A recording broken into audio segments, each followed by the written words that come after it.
Hey, Alberto.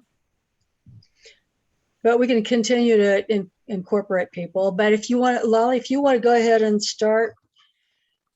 Thanks, Gladys. I think everyone here knows Gordon Watkins, who's been leading the Buffalo River Watershed Alliance for years, trying to help all of us who are landowners, like myself and my husband, here at the headwaters of the Buffalo and Cave Mountain, and others of you who live in Newton County and elsewhere as well. We all know that Gordon has been fighting the good fight against the threats that are coming toward us, whether it's burns, harvesting hardwoods, bulldozing roads, using glyphosate, my favorite toxin to dislike. So Gordon, it's yours. All right, thanks, Lolly. So yeah, I live in Newton County, for those of you who don't know me.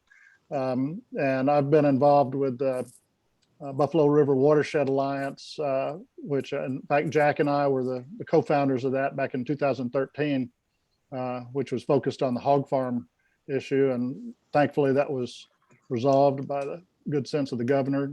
He negotiated a buyout offer and was accepted. And that's now just a unpleasant memory. But about the time that ended in 2019, the Forest Service announced this Roberts Gap project. And so we've kind of shifted our focus since the hog farm closed to other issues affecting the watershed. And this was one of the big ones, that mainly because of the scope and the scale and the size of it. So I'll go ahead and share my screen and get started here.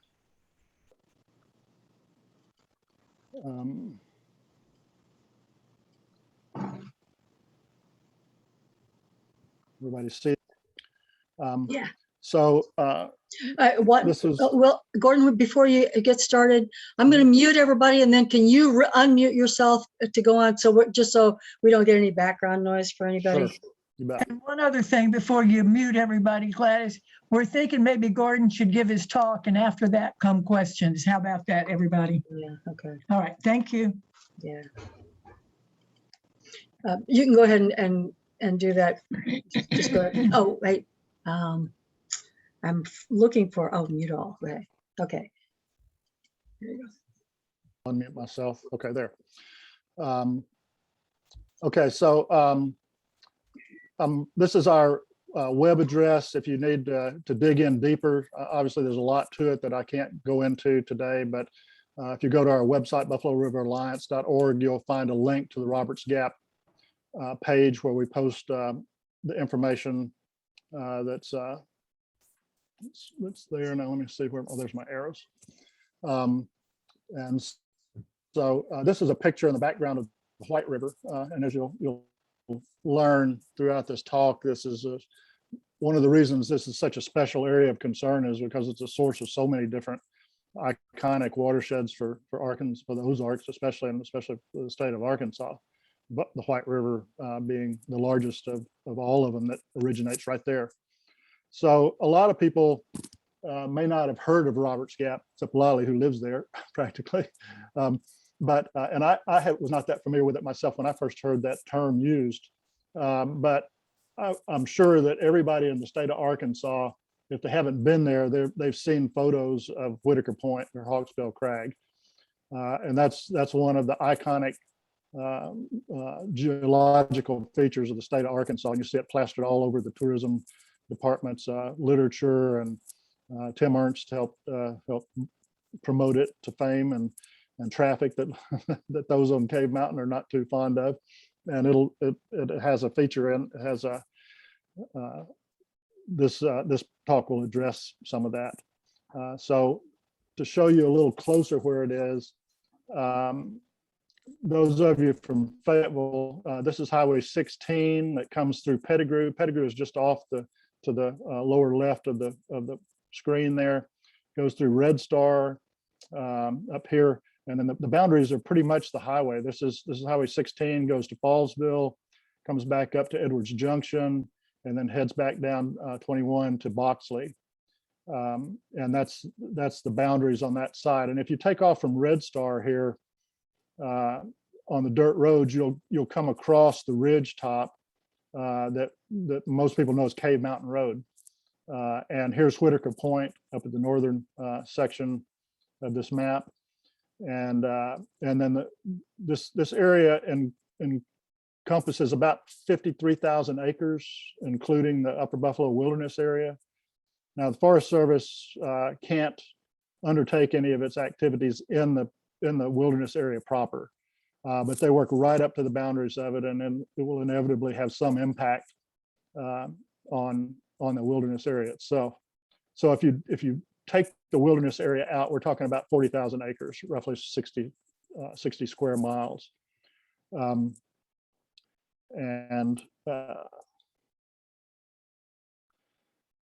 like I said, one of the unique features about this area is that it's called the Headwaters for good reason. I'm sure most of you have heard about the Headwaters School. It's right there at Red Star. And here you'll see that several streams originate right in this area. Of course, the Buffalo River itself is the most notable of it. And these are the watersheds. These blue lines describe the boundary areas, basically ridge tops and drainage ways that feed various waterways. The Buffalo River being these three here. Here's the Kings River, headwaters of the Kings River, headwaters of War Eagle Creek. The White Rivers Basin is not shown on here, but it originates right in here, runs through Pettigrew. And then off to the south of this, the Roberts Gap project, the Mulberry starts right on the edge. So you got 5 really important recreational streams and that begin right here. So as I said, it's about 40,000 acres of project area. And just for perspective, that makes up about 5% of the entire Buffalo River watershed. So for scale, and it's almost half as big as the Buffalo National River Park itself, which is just under 100,000 acres. So it's one of the largest projects in the watershed, has potential for having the greatest impact compared. There's lots of impacts to the Buffalo River, and that's one thing we've been learning since this hog farm thing has not dominated our attention so much, is that there are a lot of different things that affect the Buffalo River, the water quality and the recreational values, but this one stands out just for its scale and size. You'll find scattered through here some photos. John took several of them in the Roberts Gap area. It's a beautiful area up there. And so according to the Forest Service, and this is taken from their scoping letter from back in 2019, these are the reasons that they're undertaking this project. It's to promote native forests that are resilient to natural disturbances, improving forest health and increasing diversity of species, composition and productivity, reduce hazardous fuels and increase herbaceous plant species. You could read prescribed burn there, and maintain and improve water quality, as this area holds the headwaters of those streams I mentioned. I had to scratch my head about how this project was going to improve water quality, but it has to do with correcting existing roads that run through the Roberts Gap area, because they're creating erosion problems and rechanneling water flow. The irony is that they're fixing it by building over 100 miles of roads in the process. So, and then lastly, this project is supposed to address access and visitor use concerns for the upper mountain bike trail system and the upper Buffalo Wilderness area. So you'll find some discussion here about the mountain bike trails. So this again is a Buffalo Creek. It's called Buffalo Creek up in here, and it's the headwaters of the Buffalo. Even though they're outside the park, they're still considered a wild, and they're designated as a wild and scenic waterway, and they enjoy certain protections there as well. So this is kind of the big picture view of what this plan involves. As I said, it's about 60 square miles and nearly 40,000 acres. It will involve over 150 miles of road work and fire lines. They're going to have to doze 27 miles of fire lines mostly to protect the private landowners that live within that in that area, and to control the way the fires burns. We've got real concerns over the roads. 11,000 acres of timber management, which includes various practices from thinning to commercial harvesting to salvage to timber stand improvement. They've got various terminologies, and but basically it all involves removal of timber at some stage of its life. Over 11,000 acres of prescribed burns. This one is, we've got some serious concerns about that. And over 2,300 acres of herbicide treatments. There are 4 herbicides that are planned to be used. Glyphosate, as Lolly mentioned, is one of the primary ones. Those will be used after timber removal to come back in and burn or spray the regrowth that comes up. And then there will be 14 additional miles to the bike trail. There's 40 miles, that'll make a total of 40 miles that's in the Upper Buffalo Dispersed Recreation Area, which is a part of Roberts Gap that's designated specifically for this. And there's a pretty active group of mountain bikers. How Cuff is one of the primary ones that help get it off the ground. And then the Waltons have stepped in and provided funds for that. And so they had, that mountain bike group had asked for additional trails to be built. And there's been some back and forth of that. There's been some organizations that would prefer not to see any additional bike trails. And then the Forest Service proposed certain sections of bike trails that the bike organization did not think were very practical, and so they finally resolved that. But the upshot of it is there'll be 14 new miles that I'll show you a little bit more about in a second. And then for Hawksbill Trailhead, they're going to develop 50 parking spaces.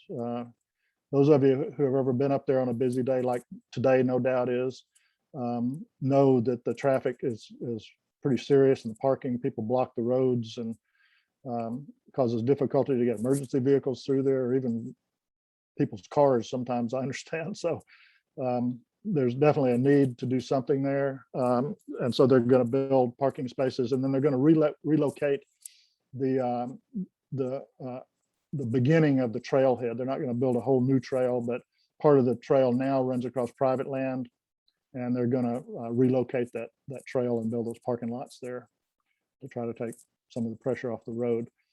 So this is this shows you the bike trails here. The bike trails, it's kind of these maps are pretty busy because they show a lot of different activities, but the purple lines are the existing bike trails, and then the orange lines that you see are the additional trails they're going to build. And they're removing part of the trails now run along the road, and they're going to remove those from the road and then add these new ones. The blue is the Buffalo River Wild and Scenic Corridor that runs through here. So you can see the bike trails run into the Wild and Scenic Corridor there. There also was some debate. The horse riding groups wanted access to those trails, and the bike riders don't want horses on the trails because they tear the trails up. And so ultimately the horses are not allowed on those trails, but hikers are.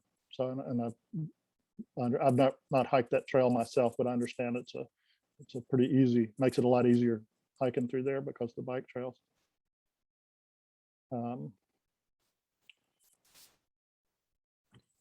So this shows you everything that's being done, and I'll go into a little bit of detail on this as we go along here. But you can see again, this is the green area is the wilderness area that has no activities planned for it. The blue is the Buffalo River watershed.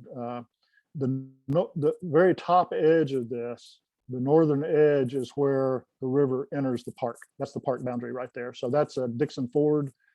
Some of you may know it as the Rainbow Gathering location, where they had their event a number of years ago. But that's the beginning of the park boundary right there. So all of this flows into the Buffalo. It all flows downhill. So it's the potential there for impact is pretty great. These orange dots are the prescribed burn areas. I'll show you a more detailed map, but you can see here that it goes right across the Wild and Scenic Corridor here, as well as over here on the left side. That's all burn areas that goes right down to the Buffalo River itself, to Buffalo Creek in this area. And up in here are several other burn areas.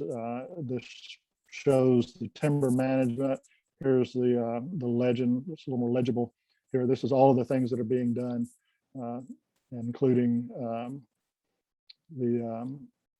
all of the forestry practices, shelter wood thinning, manual release, and new road construction. And the road construction, they're decommissioning and closing some roads when this is done, but they're also building new roads.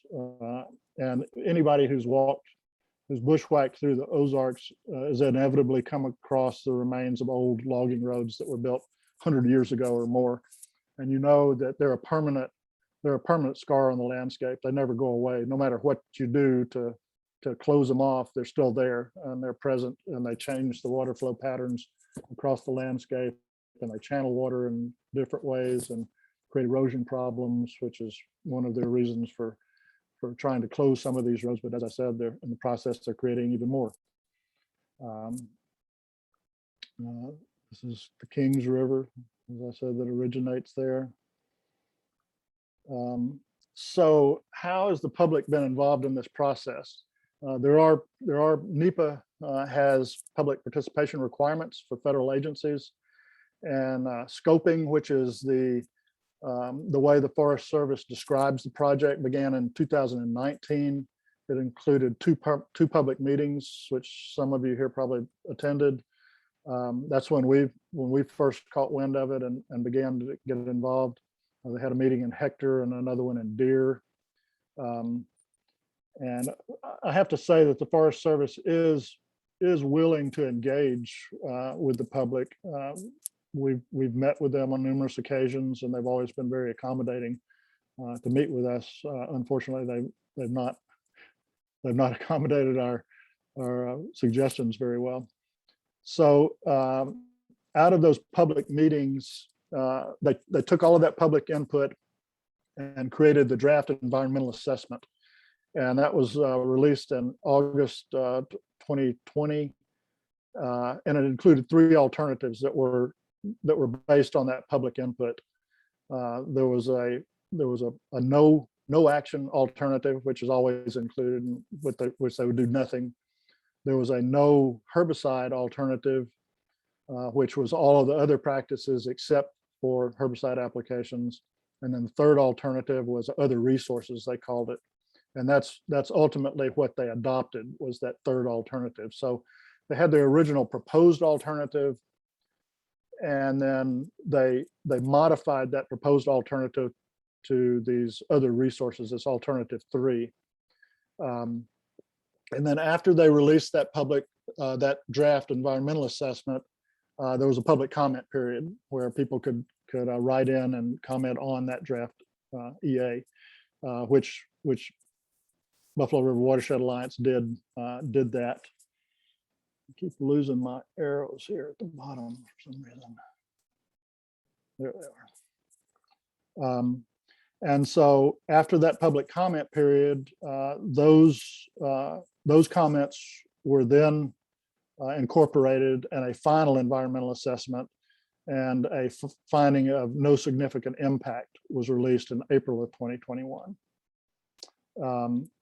That finding of no significant impact is significant in that it relieves the Forest Service from having to do an environmental impact statement.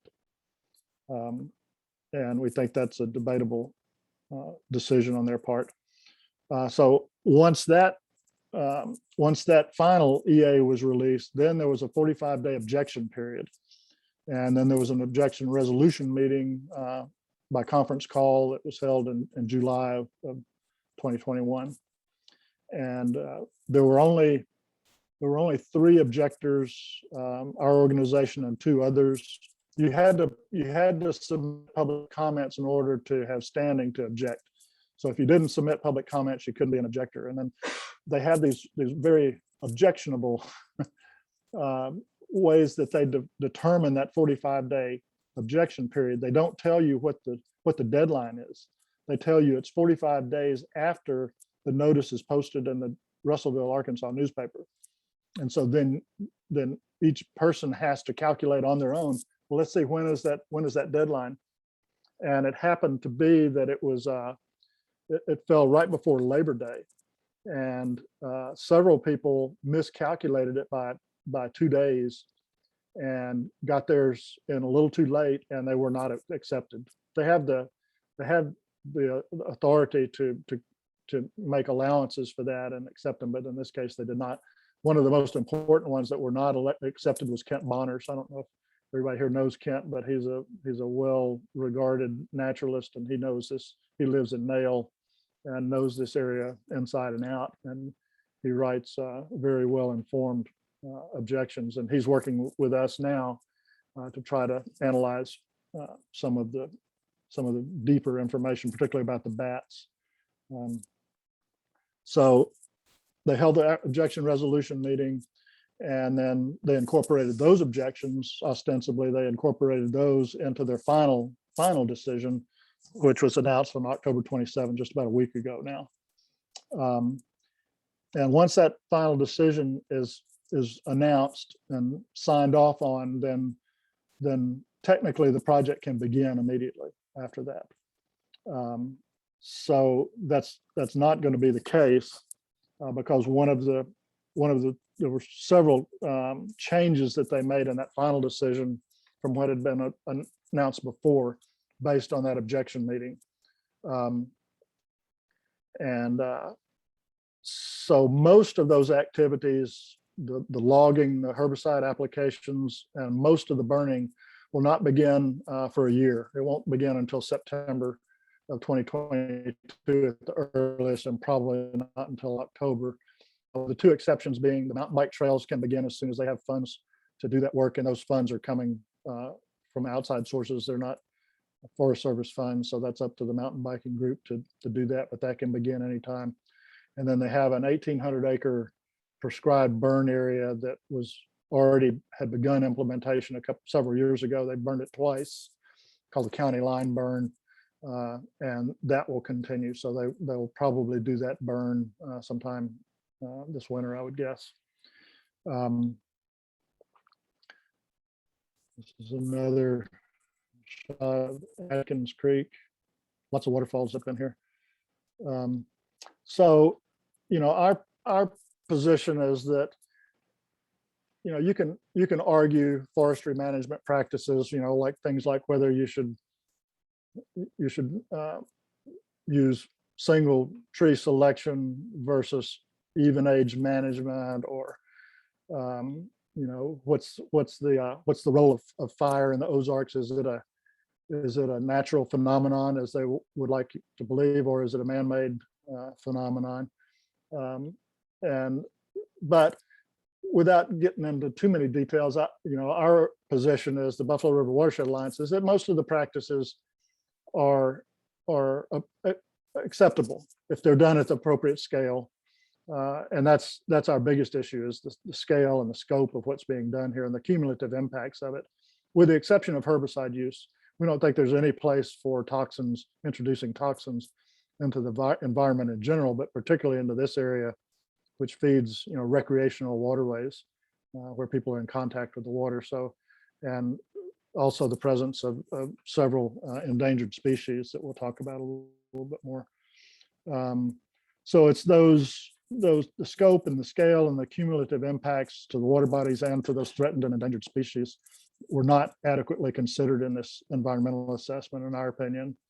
And so we have argued from the beginning in both our comments and our objections that an environmental impact study is needed here. Now, their response to that is that, well, we did an environmental impact study back in 2005 for the entire Ozark St. Francis National Forest, and that this project is covered by that forest-wide environmental impact statement. And we counter that this is such a unique site, and particularly when you take into account the presence of some endangered species and the presence of the Buffalo National River and these other wild and scenic waterways justifies a deeper, harder look than what you get in an environmental assessment. And for those who may not know, and I don't want to get too deep in the weeds on it, but an environmental assessment is sort of a quick and dirty look at what in an environmental impact statement would be a much more in-depth look, and particularly taking in the cumulative impacts, including those impacts from activities going on in adjacent areas. And there's several here. We've got the, game and fish, for example, is doing prescribed burns. The Buffalo National River is doing prescribed burns. The Nature Conservancy, which is right nearby, is doing prescribed burns. Private landowners are doing prescribed burns. So you add all those up, and what may not, by their estimation, be significant impact from their burns now takes on a little larger, has a larger impact, particularly on some of these endangered species that are nearby, not to mention on human species. Other concerns we've got are the potential for erosion and sedimentation of the Buffalo River from road building, burning, and timber harvest. This could be a significant thing. This area is very steep, and the burns compounded by the logging, compounded by the road building, which is going to channel water, it's going to expose soil, is going to inevitably create turbidity and sedimentation in the Buffalo. And so that, as well as the other waterways that I mentioned. And then, of course, as we mentioned, the impacts to threatened and endangered species, the bats, mussels, from the cumulative impacts of all of those practices, the potential is there. So this is a little closer picture here. I included this to kind of show the burn areas here. That so the blue, as I mentioned, is the Buffalo River Wild and Scenic Corridor. The green here is the Upper Buffalo Wilderness Area. The river flows north here into the Buffalo National River Park. And then the orange dots that you see here, I mentioned earlier, if you follow them, they go right across the corridor and up onto this steep area. This is the Dixon Ford Road that runs from Highway 16 down to the Upper Buffalo, into the Upper Buffalo. And so the burning here just goes all the way across the corridor there. And also up here in the upper left of the screen, you'll see more orange dots there inside the Buffalo River corridor. We'd ask that they keep their activities outside the corridor, and they declined to do that. So that's concerning. That's going to create erosion pathways, erosion from the immediate aftermath of the burning, as well as creating a pathway for future erosion after rainfalls and such. So this is something very significant. I don't know how many people have heard about this, but in this past summer, while the Forest Service was doing some routine monitoring in Roberts Gap, they discovered an Indiana bat maternal colony. The reason that's significant is that up until this discovery, it was assumed that all of the Indiana bat maternity colonies were taking place in the Arkansas River Valley, that the bats migrated to the Arkansas River Valley to have their pups, and then they moved back to the Ozarks for the rest of the season. So the fact that they found this bat colony was a huge discovery, and the fact that it was in Roberts Gap is pretty significant to this project. And of course, it is a threatened and endangered species.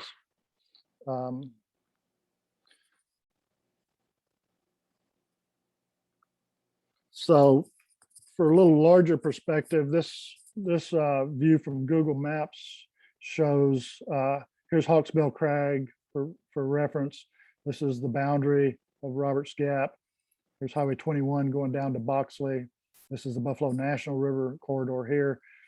This red pin is in the Smith Creek Preserve, and that's the largest hibernating colony of Indiana bats in Arkansas. So you can see it's not far from the Roberts Gap project area. You've also got, it's not pinned here, but the bat cave on Cave Mountain Road is right here, and it's also a large hibernaculum. And the burns that are taking place here, they're taking steps to mitigate the burns near that would impact this bat cave, as well as several other bat caves in bat hibernacula in Roberts Gap. But the smoke generally is going to flow down the valley and have an impact on those bats, we believe. This is War Eagle Creek, one of the other creeks that originates in this area.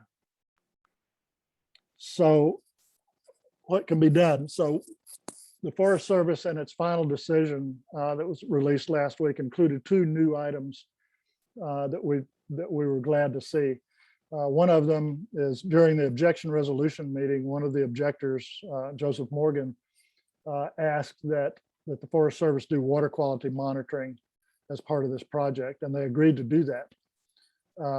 And I talked to Tim Jones, the district ranger, last week to get a little more clarity on what exactly they're doing.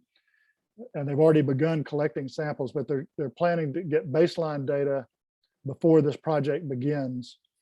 And they've begun sampling right now, I think, on about 5 different streams that flow through Roberts Gap, and they're probably going to add more. And then they're testing for pH, temperature, conductivity, and turbidity. And then once they start applying herbicides, they will also monitor above and below those herbicide application areas for residual herbicides in the waterways. So we were glad to see that. But one of the side effects, I guess you could call it, of this water quality monitoring plan is the need to gather baseline data. And so in order to get enough baseline data, they've delayed most of this project. That's the primary reason for delaying this project until next fall, is so that they can collect samples throughout the coming year. And by the way, they agreed to, when I talked to Tim Jones, he suggested if people were interested getting together with their hydrologist, who's the one who's actually building the plan and collecting the samples, to discuss their water quality monitoring in more detail. So that's something we'll probably take them up on. They also agreed to take steps to protect this maternal colony. They're required to, during the pup season, which runs from March 15th to October 15th, they're required to stay a quarter mile away with all of their road building and timbering activities from where that maternal colony is located. And then in addition, they've identified the forage area. I came across a map that they did where they put radio monitors on several bats and then tracked them and developed a foraging boundary for where we're currently foraging. And so they're going to minimize their activities. They're not going to eliminate it outside of that quarter mile radius, but they will leave certain maternal trees, shagbark, hickories, and standing dead trees that provide nesting roosts for the maternal colony. So that was good that they did that. Now there's Kent Bonner and I were talking about the bat and about this maternal colony in particular. And he was explaining to me that, they don't necessarily go back to the same tree every day during that maternal season, that pupping season, that they follow the food sources. And so what may be a maternal colony tree today, maybe it moved tomorrow or next week. And so it's not as simple as setting up a quarter-mile radius around a given tree or a collection of trees and avoiding that area, because it's a dynamic process. It's not static as they would like to think, I believe. So as I said, most activities in the decision notice, it says September 1st, 2022, but Tim said more likely it'll be the end of the fiscal year, which is October 1st, will be the beginning of next fiscal year before they begin. So sometime after October 1st, most likely would be the soonest that they would begin. And he emphasized to me is that, you know, that this is not something that all takes place at once. Generally they've got 5-year contracts out for the logging activities. So it'll take place over some unknown period of time after that date. The two exceptions, as I mentioned, to those activities are this county line burn and the bike trails that will be built. So BRWA has been consulting with Earthrise Law Center at Lewis and Clark University in Oregon for several months now to see if there are any legal remedies that can be undertaken to get them to do an environmental impact study. One of the first things they did was submit a Freedom of Information Act request for documents that were referenced in the environmental assessment. And they responded with over 6,000 pages of documents. So did a document dump on us that's taken considerable amount of time to sift through and find. Can't spend hours on my computer reading through the BAT documents alone and has found some pretty interesting things in there. So we're working with them and we hope to have an answer. We discussed early on trying to get a temporary restraining order to halt progress on this, but they didn't think that was the best tack to take, and they didn't actually have time to do it anyway. So what they're doing is they're looking through all of these documents and trying to determine if there's a sufficient basis there to file some sort of an action based on the merits of what's being done, and that would essentially require proving that there was some violation of NEPA, Environmental Policies Act. So that's currently underway, and we're looking closely at that. But I think for everybody else, what's important now is to be the eyes and ears for the forest. It's people that hike there, take pictures, document what you see, share them with us, and we'll keep them on our website so that we can see what's being done and what the impacts are, and then keep informed about things like their water quality monitoring plans and the status of this bat colony. One thing interesting about the bat colony is that one of their statements in the decision notice was that in 2020 there was an amendment made, and there was to the forest plan, and part of that was a biological assessment, and that biological assessment ended up providing a determination that this project was likely to adversely affect the Indiana bat population. So how they could say that and conclude that there's no significant impact is something they would have to answer. And this was before this maternal colony was found in July. This was back in the spring when they made that conclusion that there was going to be an adverse impact on Indiana bats. Their conclusion was that it would not be significant, but this maternal colony would seem to say otherwise, that there's a potential there for some significant impacts to the first and only, to this date, maternal colony found in the Ozarks of Indiana bats. But so I think people who are interested in this project should inform themselves, educate themselves, and we'll try to keep up with it on our end and post what information we have when it's available. It's Kings River by David Damon. And so I'll leave it with this, just sort of as a way to point out that everything is connected. we work with a lobbying firm, and one of their favorite saying is, in Arkansas, everything touches everything. And it's like, that small town thing when you're talking about politics, but it's true in the natural world too. And in the Ozarks and Roberts Gap, everything touches everything. And I think you can't do something on one side of the creek without it affecting the other side of the creek. You can't do a burn right up to the edge of the wilderness area and expect that it's not going to affect that wilderness area. So that's kind of our position, is that we're not anti-forestry. We're not trying to halt every forestry practice. We understand that they have a multi-use mandate that they've got to comply with. But we would like to see that it be done with as much information as possible, and that the impacts be minimized to the extent possible. So with that, I'll take any questions you've got. Like I said, that's our web address. This is the address for the Forest Service website for the project. As I said, we've got a Roberts Gap page on our website that links to this as well. So there's a lot of information there. So with that, I'll take any questions.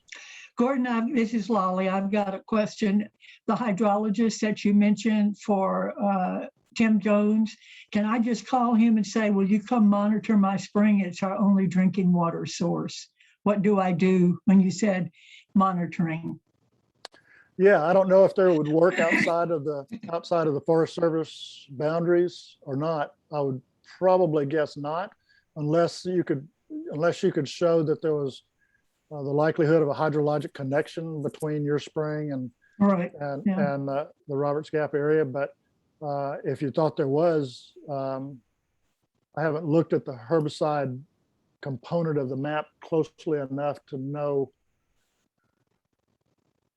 what the nearest, but you could see on that map. You could plot it out and see. Yeah. But one thing we learned from this hog farm thing is that the importance of factoring in karst, because there was one of the early projects that we did with the hog farm was a dye trace, and it showed that water moves in mysterious ways when it goes underground. It goes under ridge lines and has no bearing to the surface topography. Right.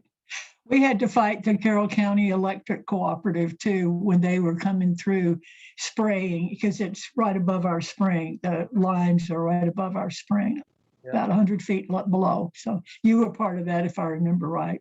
Yeah. One more comment, then I'll stop. We've noticed out in our front field, which is a clover field, the paucity of insects. We used to see plenty of honeybees, and then we'd see dragonflies going after the gnats, and then in the evenings we'd see what are the little birds that dip and fly? I can't say them suddenly. And then the bats. They're all gone. We saw only dragonflies this year, one particular day. The bugs are passing. So anyway, that's my last comment. There's a couple of questions for you in the chat box. And then anybody else who has a question, go ahead. Yeah, I would say, Lolly, to your insect point, that's one of Kent's big concerns, is that there's not enough consideration given to the forage sources for the bats, which are moths. Many of the moths depend on the forest duff to lay their eggs and hatch their pupa. And when you burn all that duff off, then they move elsewhere. And when they move elsewhere, the bats move elsewhere. So there's not enough consideration, in his opinion, given to those insects. Yeah. Could we remove the screen so we can see each other now? Oh, sure. And people who put your question in the chat, if you don't mind, would you just go ahead and ask it now? One of the people who put it had to go to an acupuncture meeting. So her question was about the toxicity. I don't see it. It's the first question. Yeah, I see it. It says, why would there be an exception made for the introduction of herbicides? Their persistent toxic and damaging effects are well documented and recognized Indeed, nature-based solutions, emergent policy framework urges no herbicides. Please explain. Thank you. Well, let me make clear that that's the one thing that we do not believe has any place in this project, is the herbicides because of their toxicity. So we don't make an exception in our position on that. And the Forest Service intends to move ahead with theirs, so they're not making an exception either. So I'm not sure. I'm not sure if I understand that question fully, but just. I think she thought that it was making an exception to allow it instead of disallow it. Was that the only question in the chat? I see one from Jack. Jack still on? Says any Oh. pressure from ATV yeah. people? I think there may have been some comments. One of the things that's a little frustrating is the Forest Service does not post the public comments they received. So you can't really read what other people have submitted, but we asked, BRWA asked people to share those comments with us, and some did. And I do recall seeing some that were asking for more ATV trails, more access to the roads. They were concerned about the road closures. And there is an effort to close, as I mentioned earlier, close roads that they consider problematic because of the erosion that they're causing. But I don't think it's that pressure from ATV people has not been very great that I've been aware of, at least. If you mentioned this, I'm sorry, but do we know why they feel the need to use herbicide? I can't really speak for the Forest Service, but I know in one case they sort of, because of the public opposition to herbicides, which is that was one of the most popular comments that I saw were anti-herbicide comments.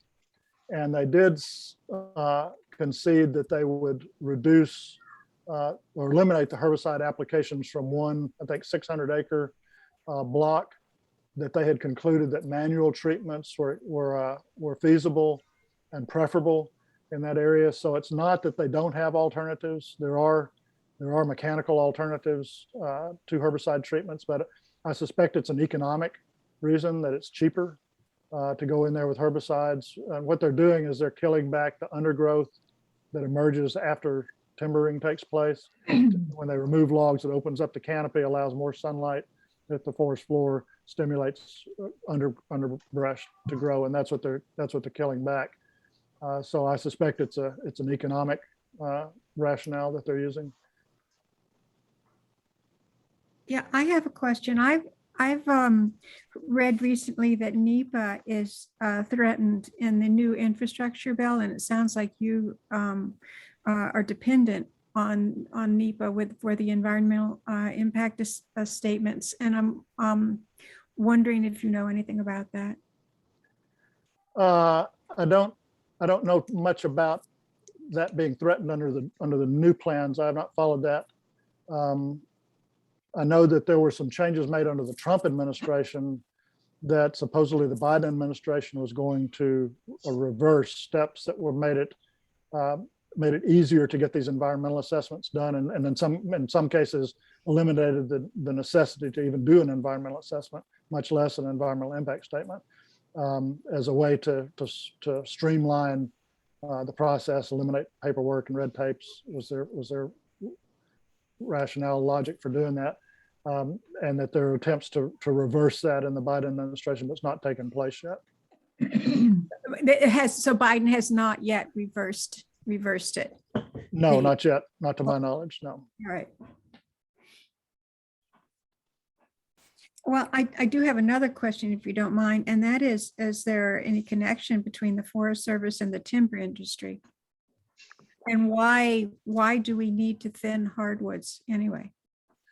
Yeah, that gets into some forestry management questions that I'm probably not qualified. I'm not a forester or a wildlife biologist. I'm just kind of learning as I go here. But that's one question I have is it kind of begs the question then, if they argue that it's necessary to create diversity, to open the canopy up, to create a healthier forest,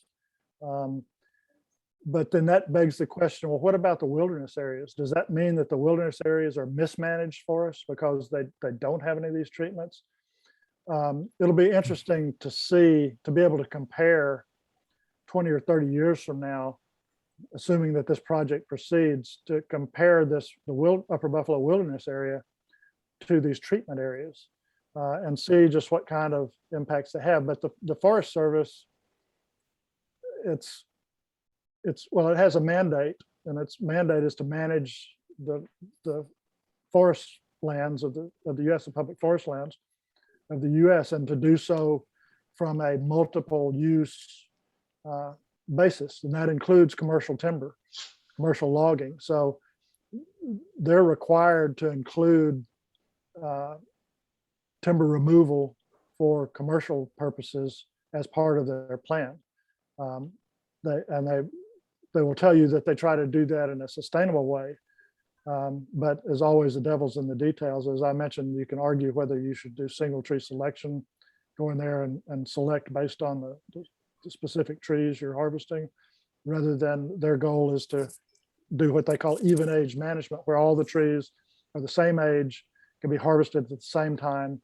The next succession grows at the same rate, and it makes it easier from a practical standpoint to get in there and harvest timber from a forester's standpoint.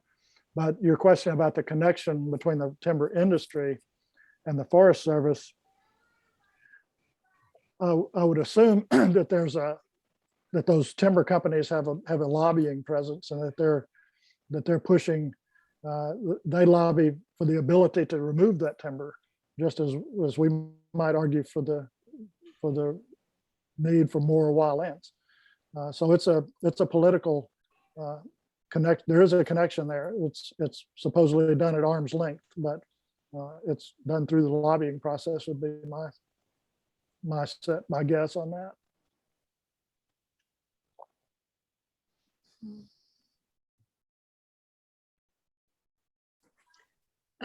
Is your experience working with the Forestry Service, does it tend to be more negative than positive? And are there specific people within the service that do seem to listen? Do you have inroads in any way?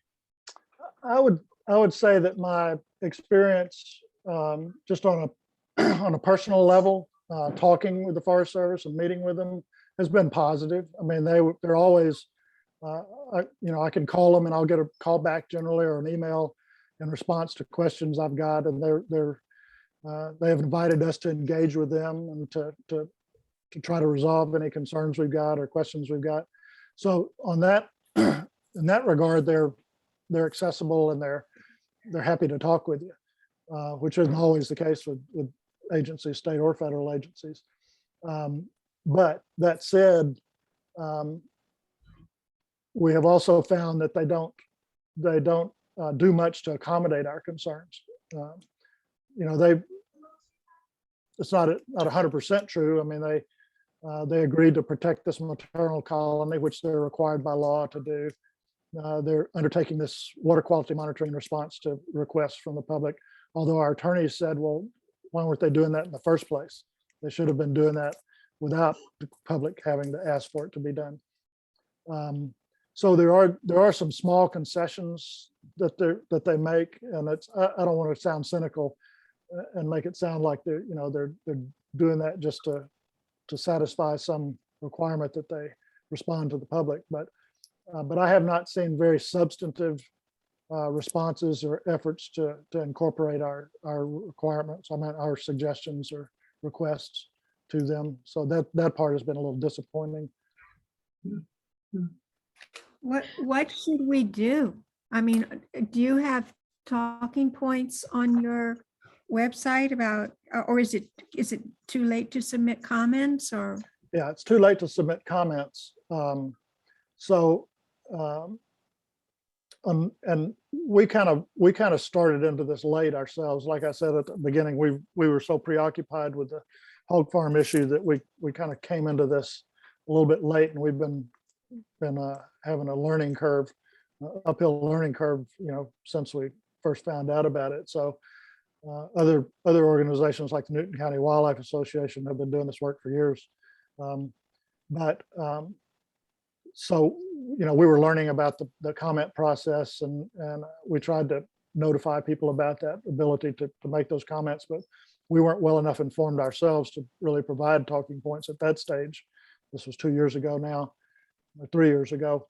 But at this stage of the game, especially since the decision notice has been issued last week, they're not required to have any more public comment periods, or they'd be happy to talk to you, I'm sure, but they're not required to take that into account as this process proceeds. So from our standpoint, what can be done is we're trying to explore all legal remedies that might be possible, do our due diligence on that angle. And then, as I said, just watch and share what you see is happening as this unfolds. And we'll try our best to keep the public informed about what we see going on there. But when they begin logging, there's certain practices that have to be complied with. They're supposed to have an independent inspector to go in there and make sure that they're staying a quarter mile back from that maternal colony of bats, and that they're not leaving debris in the waterways, that sort of thing. But one of the things that I find a little paradoxical is that on the one hand, they argue that prescribed burns are needed to remove fuel so that that reduces fire danger. And so they're burning a lot of those dead branches and timber. But once they cut these logs out, all those tops off those logs are left behind and create much more fuel than they're removing by their burns in the first place. So it's and I think I've been trying to educate myself about prescribed burns, and I know it's kind of a controversial subject. People like the Nature Conservancy, who are a well-regarded organization, and they do some great work, but they're very much in favor of prescribed burns, and they operate some of these prescribed burns. And so, there's no doubt that, people in the Ozarks have burned the woods for years. When I came here in the 70s, it was still common practice to burn the woods just to get rid of the ticks and to open the woods up for cattle to graze in. And, and before we came, the Native Americans were doing the same thing. But it's not a natural process. From my understanding, it's not a natural process in the Ozarks as it is out west, where you've got these coniferous forests and arid lands and dry conditions and flammable fuels. It's not the way it is in the Ozarks, where we've got hardwoods and deciduous forests and high humidity and more rainfall, and fires here are not a natural phenomenon; they're a man-made phenomenon.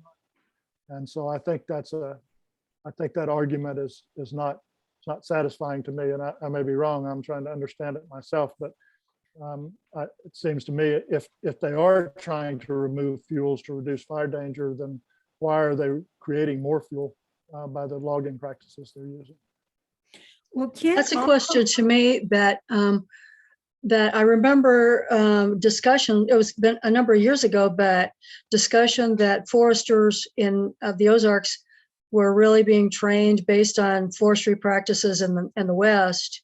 And I wonder if there's any way to find out how accurate that might still currently be.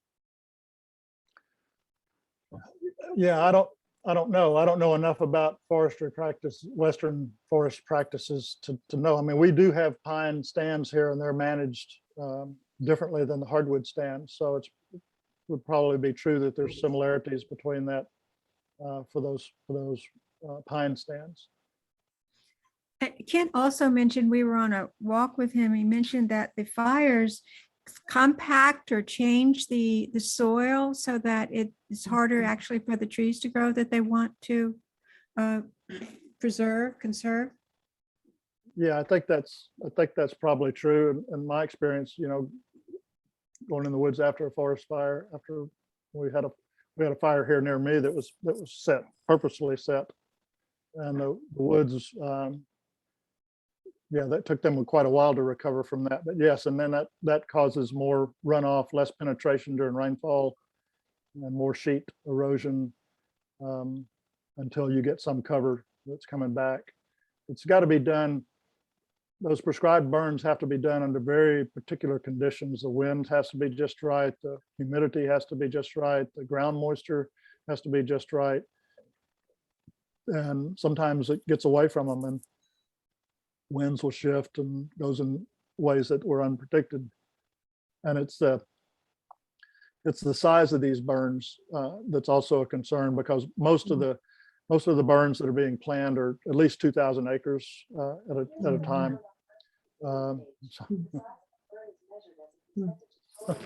Well, Gordon, could we pause just for a minute and ask if there are questions from people who have not had a chance to speak yet? Because there are a number of people who have not had a chance. And I'm just wondering if there are people. Alberto, I see you unmuting. Did you have something?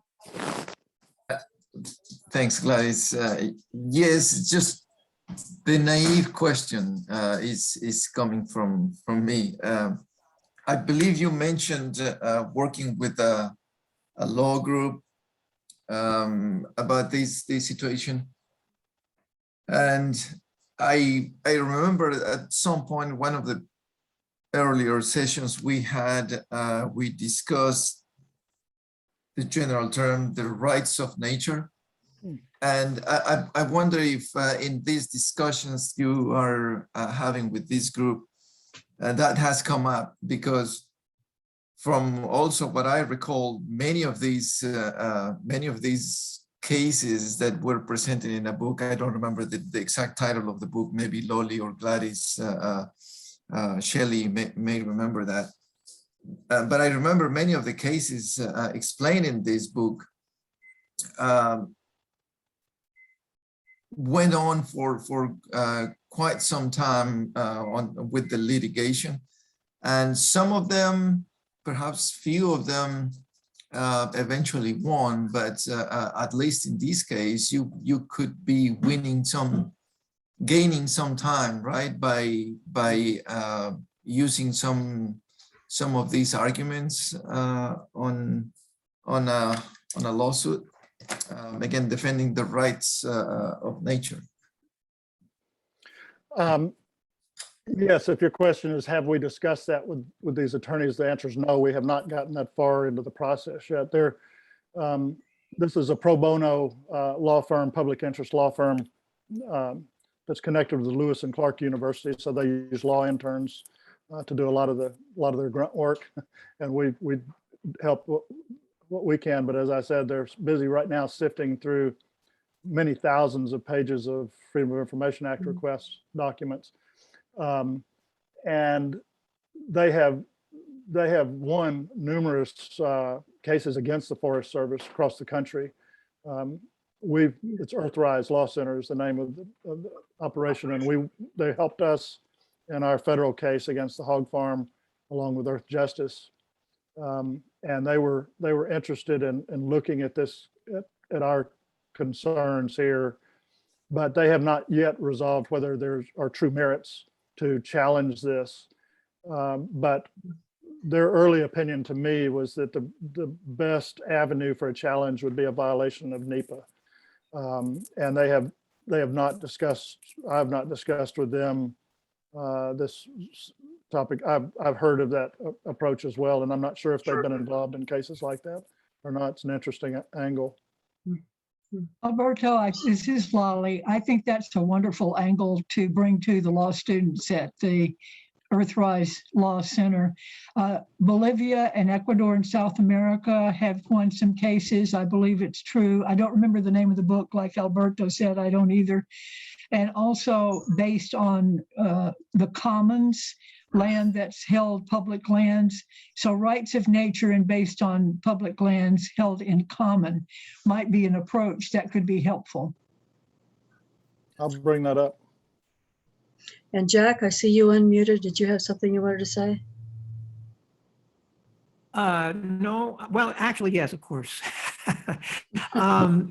I I've just recalled the name of the Chief Conservation Officer for Bat Conservation International, and I'm just wanted to ask everybody on this call if they know a Kevin Pearson. He actually used to live in Fayetteville, and I think he may still. It might be interesting to, if we could get a hold of him to talk to him and see what he has to say about. I know Bat Conservation International is overwhelmed with bats are in terrible shape worldwide, but he's right there in Fayetteville, I'm pretty sure. If anybody knows him, track him down. Don't know. What was the him. name again? Kevin Pearson.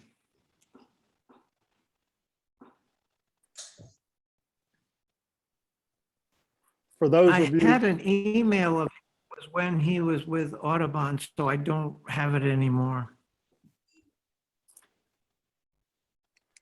Good Right, suggestion, though, Jack. It's really good. Yeah, I just briefly shared the title of the book that turns out to be just as I mentioned, the rights of nature. And I had a quick snapshot for you all to see there. Thank you. David Boyd is the author, I think. David Boyd, yes. Okay. This is Marty, and I wanted to mention that one of the things that the Forest Service spokespeople said was that the herbicides and the prescribed burns helped to reduce invasive species of plants. And I've heard that argument before, and I think that they're using that to make it more palatable. And I think also a lot of people agree with that. But I wonder if that's why they've kept so much herbicide use in this plan.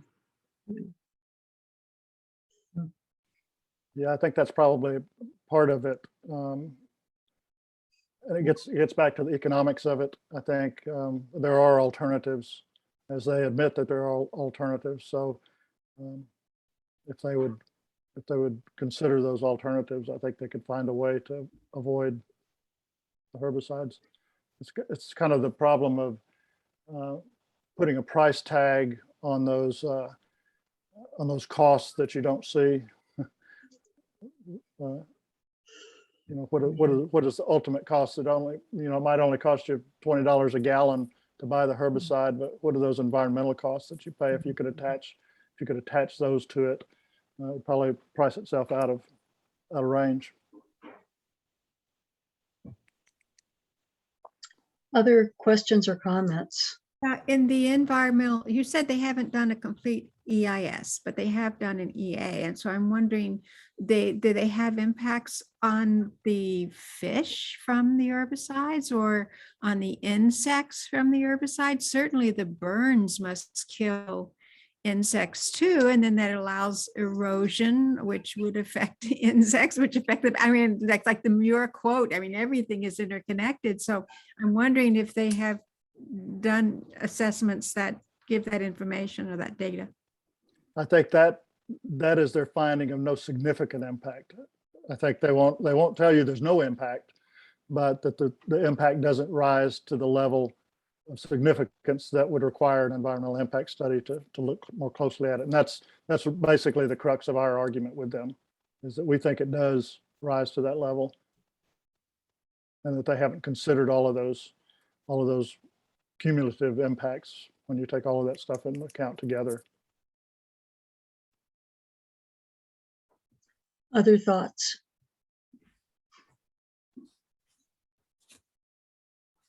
I would like to say, Gordon, how amazed I am at your energy still on these issues and how grateful I am for it, and also for Marty's continued work on these issues for the whole Buffalo River watershed. Greatly appreciated. You wear me out just listening to you. Well, thanks, Jack. You set a high bar. It's true. That for sure. He's been an incredible inspiration and no way to.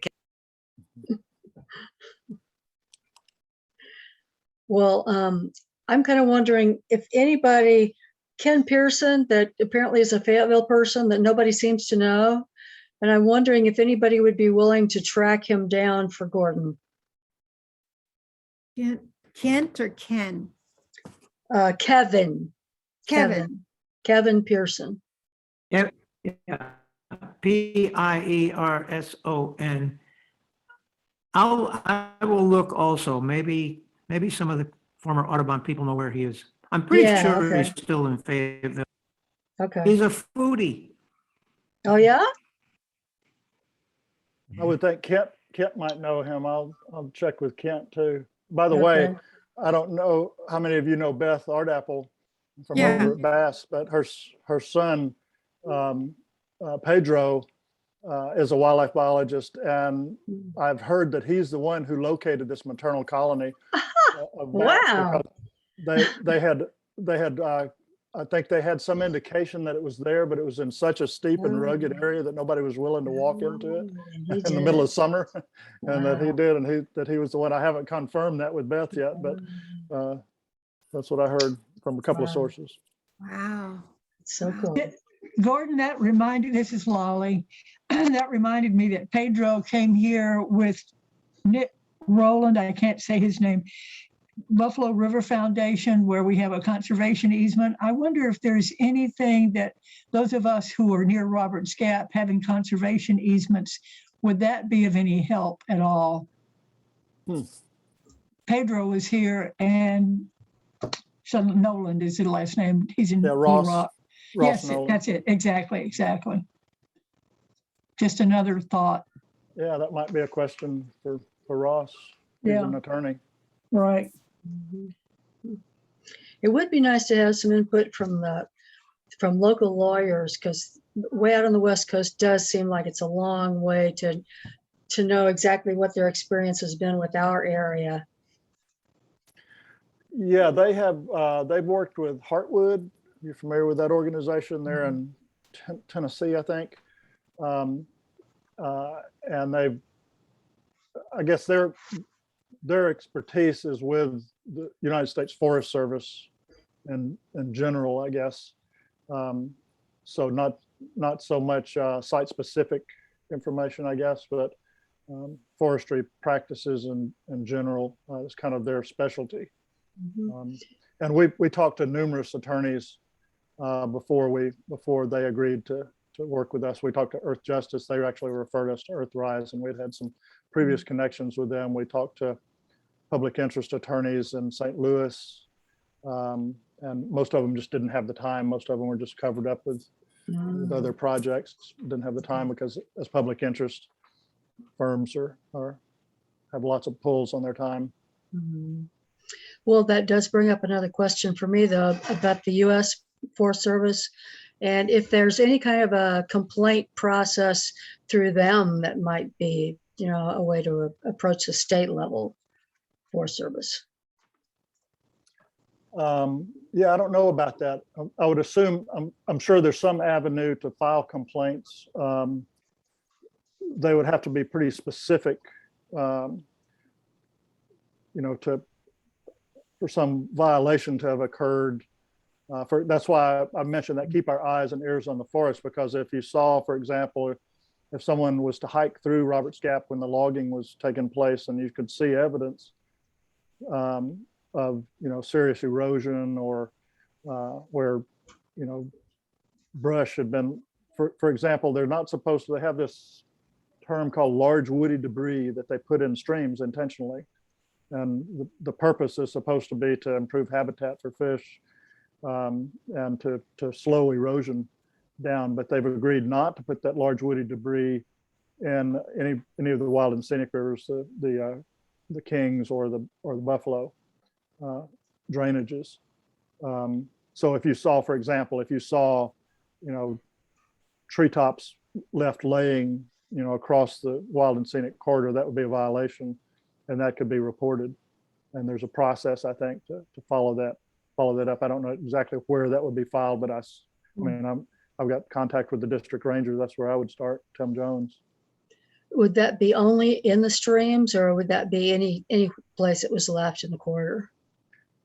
I'm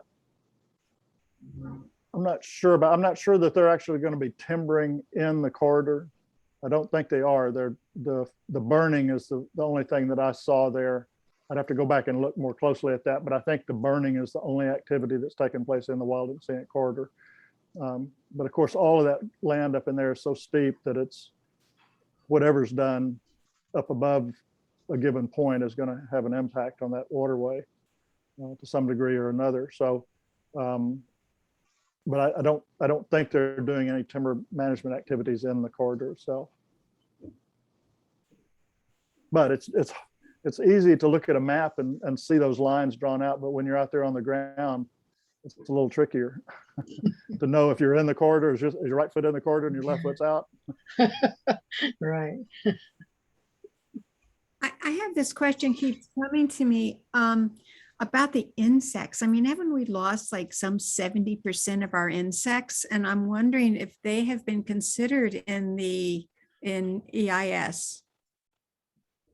Not in EIS, but in the EA, they've not been sufficiently considered, we don't believe. Because they not only would impact, of course, the bats, but I mean, the fertilization of the trees and everything in the forest there. I mean, if they're going to keep harvesting these trees, don't these trees have to be, is there some fertilization for, I don't know that. I don't know the botany of that. Yeah, I don't know all of the intricacies of the insect populations in that area, but I mean, there's also the aquatic species that are impacted by the insect populations and mayflies and such that have aquatic parts of their life cycle. And we've got concerns about endangered mussels that are being impacted by the sedimentation caused by runoff and erosion that's settling in those streams. It may not be caught in their water sampling, their water monitoring, because a lot of those samples really need to be taken during rainfall events to really get a picture of what that stream does as far as erosion is concerned, because once that rain event is passed, if you go there and collect a sample, the streams may have perfectly clear at that time, but only because the sediment is settled to the bottom, and the next rain event, it's going to be lifted back up again and moved downstream, and it's going to continue. So we're hopeful. That's one reason we'd like to meet with their hydrologist, is to see just what their protocols are, if they're just going to have a monthly collection date by the calendar, or if they're going to try to capture some of that rainfall event data.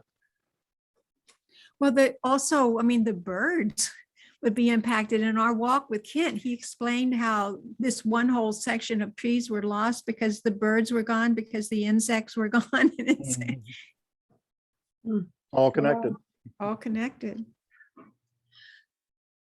Okay, then the impact assessment and the EIS, I'm kind of curious about if those are based on regulations that that we have any impact over. Is that a state level requirement, or do they get that from federal, or where does that come from that they actually feel like they have to abide by those regulations? Yeah, that's NEPA. NEPA is what directs them. That's what determines whether they do an EA or an EIS is all directed by NEPA. So that's why I say the attorneys have told us that we really need to find a violation of NEPA and what they did, so that we can argue that NEPA requires that they do an environmental impact statement. So that's what we're currently trying to determine. But yes, it's definitely a federal regulations that control what the Forest Service does. And so far, that power of NEPA has not been removed by the Trump administration. No, it's been weakened, but the Biden administration has taken steps to correct. Supposedly, they've said they're going to correct some of those changes that the Trump administration made. They have not done so yet, but I can't think of the name of it right now, but there's a certain rule that the Trump administration put in place that, like I mentioned, would remove the requirement under certain conditions and for certain practices that previously required an environmental assessment no longer do. Categorical exclusions, they're called. So certain categories of practices, if those are being undertaken, don't require an EA at all. Some of those are very significant practices. So that's what the Biden administration is trying to reverse that.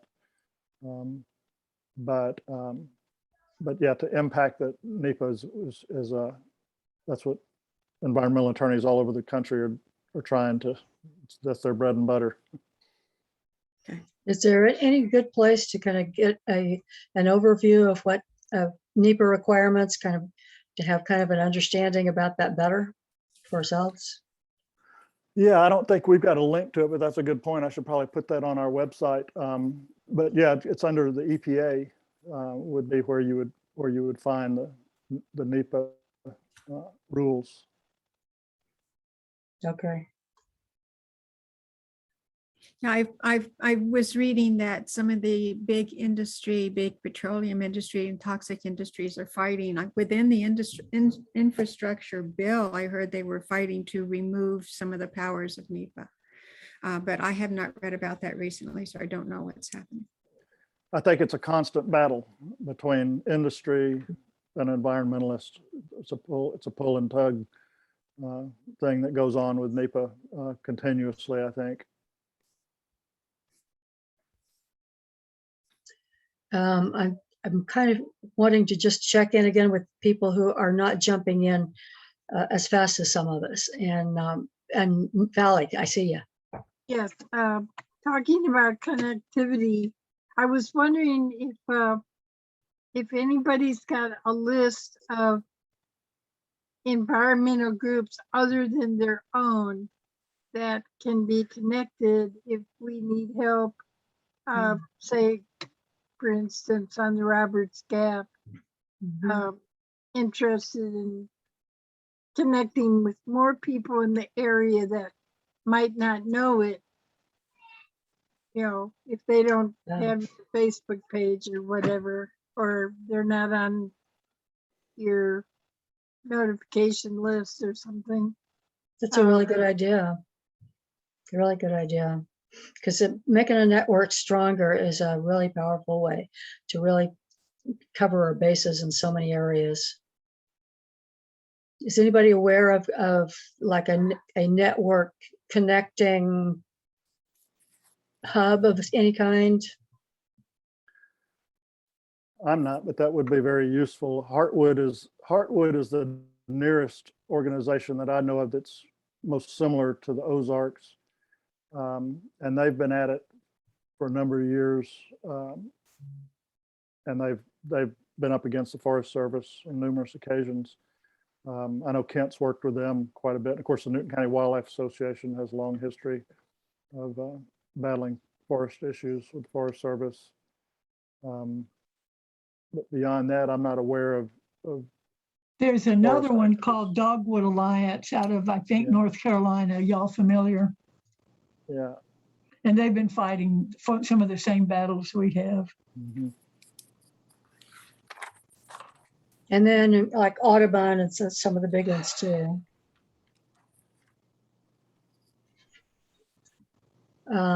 Has Audubon taken a position on Roberts Gap? No, I don't think so. I was just going to say, though, that the forest, that whole Ozark Forest is an IBA, an important bird area, and it's got the international at that level, whereas the Buffalo River is just state level importance. So there might be some interest there. See, Audubon is important here. Yeah. Well, can someone give me names of people to contact within an organization that I could get in contact with? And what is Heartwood? You know, do they have other parts to their name besides Heartwood? I can't, I can look it up here real quick.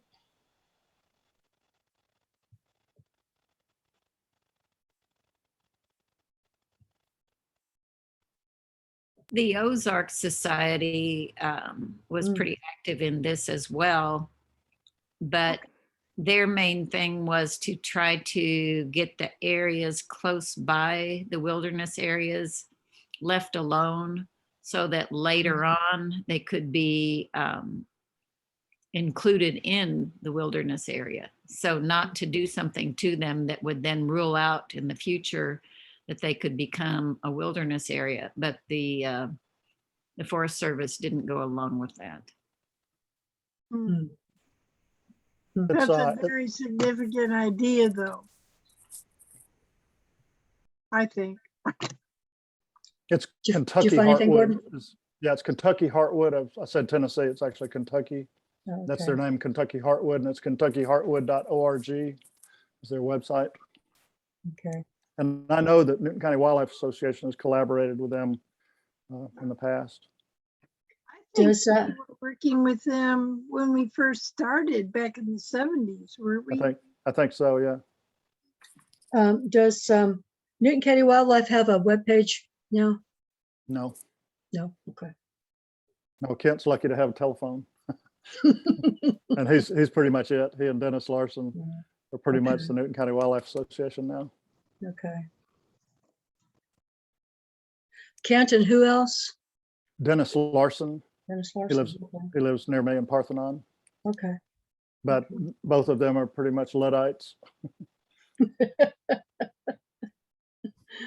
I have to mention, Kent may not be that visible maybe on social media, but we went hiking a couple of weeks ago and met a man. Kent changed his life. He heard him speak, and he lives in Illinois, but he's been coming down here regularly every summer ever since he heard Kent speak to hike in the Buffalo Wilderness. Oh, He told me the other day that he's going to be honored at the State House in Little Rock sometime next summer, I think. Wow. How about Cool. that? yeah, Yeah, he he's a kind of treasure. works quietly in the background, but he's got such a wealth of information. You know, that a lot of people don't even know who he is, but I mean, he's so important. And Yeah, he was- foundational research. Yeah.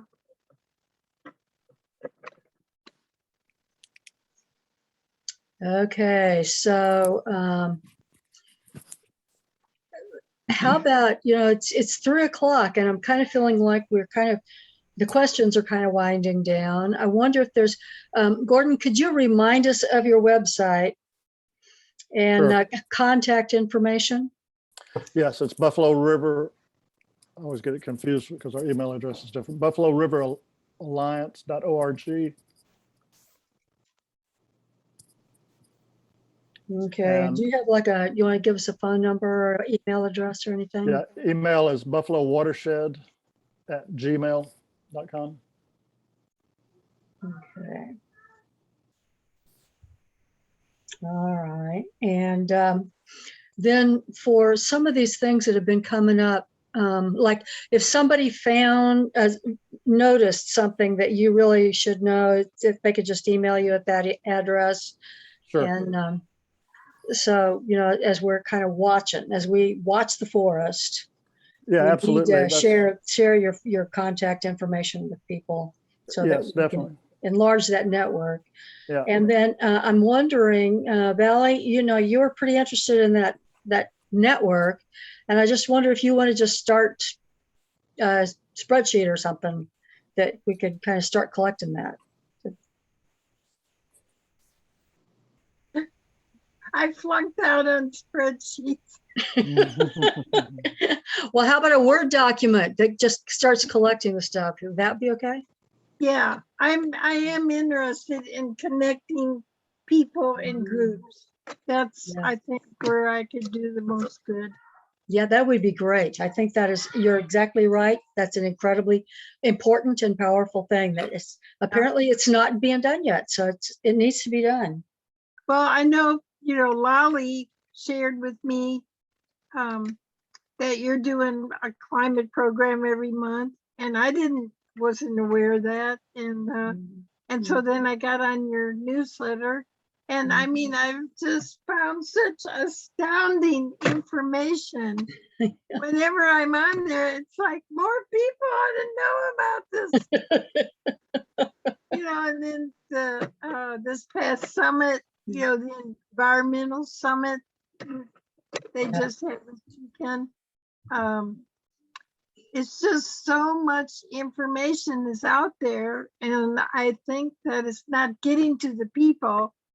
And also my vision I've been getting is that we've got to start getting people interested at the grassroots, because there's a lot of people that don't realize there's an actual problem. Interesting. That's probably true, though.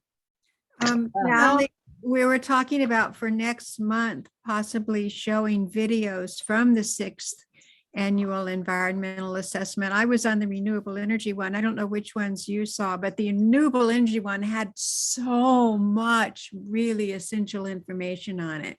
And what breakout did you attend? I don't remember. Well, see, we'll play the I video. thought I wrote down. Yeah. It's really hard to remember this stuff. I agree with you. And so we're going to play the video again to remind ourselves what we saw. And so tell your friends, if you want to get this information out, we're going to try to do what we can to make it available. I have a quick question for Gladys. How do I get the recording of today? So I'm going to post this on a YouTube, and I'm going to, let me say that I'm going to send this out to I'm going to send this, Lolly, I'm going to send this to you and Shelley, and one of you has the list that it could go out to everybody who is on the list. Lolly? I do. And then I think I'm going to ask that it be posted on the omnicenter.org website, so people can access it there for a while too. And I'll put it on our website as well. Okay, good. Gladys, Yeah. I was going to mention for people that want more information or want to comment about things they see out there in the Roberts Gap area, there's a Facebook page, Buffalo River Watershed Alliance. I'm sorry, John, it was what? Buffalo River Watershed Buffalo. Alliance. Oh, okay. Facebook page.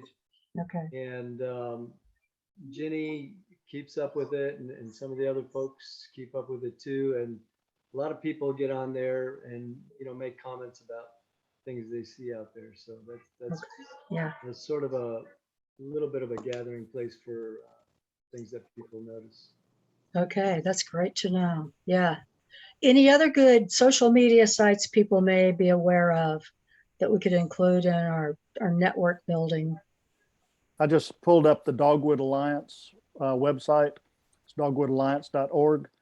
And they're in Asheville, North Carolina, but they represent Forests of the South is sort of their logo. Okay. And I do know that, I think Valley mentioned that we worked, Newton County Wildlife Association worked with them back in the day. Mm-hmm. Okay, great. Yeah, that's terrific. Yeah. Well, are there any closing comments people feel like they need to make? I do want to mention that this discussion group happens monthly. Normally, we are talking about climate change related, but climate change starts at home, and so local issues are just as significant as the global issues that we frequently are talking about. And Gordon, we are just so pleased that you were available to talk about this, because it's stuff that we really, really do need to talk about. If we're not fixing our local area, nobody's going to fix it, and how important that is for all of us. And well, thanks, and I appreciate the invitation and the opportunity to share what we're learning, and invite you to kind of follow along with us as we know more. We'll be glad to share it. All right, all right. Well, you may need to come back then and give us some updates as things come available. So you and Lolly stay in touch, as I think you probably do anyway, and kind of keep us posted about when that needs to happen. You That'd be bet. great. Yes, and Shelley is doing a wonderful Zoom webinar, I believe it is, coming up in about a week. On November 17th, through the Citizens Climate League, I'm going to be talking about Shalonda Baker. It'll be a much shorter version of what I gave for the Climate Change Forum. And Joanna Person Missioner will be talking about global climate change. And Paulette Meikle will actually follow up my presentation on Shalonda Baker on what we can do through the university to actually try to begin to institute community solar. And I did actually during the renewable energy section of the summit, talked with the Arkansas Advanced Energy Association, Lauren, what was her name? What's her last name? Do you remember? Anyway, she's now the head of the Arkansas Advanced Energy Association. And she said they're working on a community solar project. I've just written to her to get some more information about it. So Okay. I think Maybe that's a direction we have come have and to go. talk to her. Yeah. Thank you. Thank you for mentioning that, Valerie. Yeah, yeah. Thank you Yeah. for doing it. Any other final comments before we close then? Okay, excellent. Let's give Gordon a big cheer here and thank you very much. We really do appreciate you, Gordon. And of course, every one of you are more than welcome to join us next month on the first Sunday of the month at 1:30 on Zoom. And the links will be coming out by the Omni newsletter. If you need to help signing up for the Omni newsletter, let me know and we can get you signed up. You can email me at omni@omnicenter.org. And so I think we are just about done. And thank you to everybody who came and participated and brought your questions and your thinking, and especially to you, Gordon. And we've just got to keep working together. And Valley, I'm just so excited that you think that this network is worth developing, because I think you're right. Yes. Okay, everybody. Well, thank Thanks. you. Thank you. Bye-bye.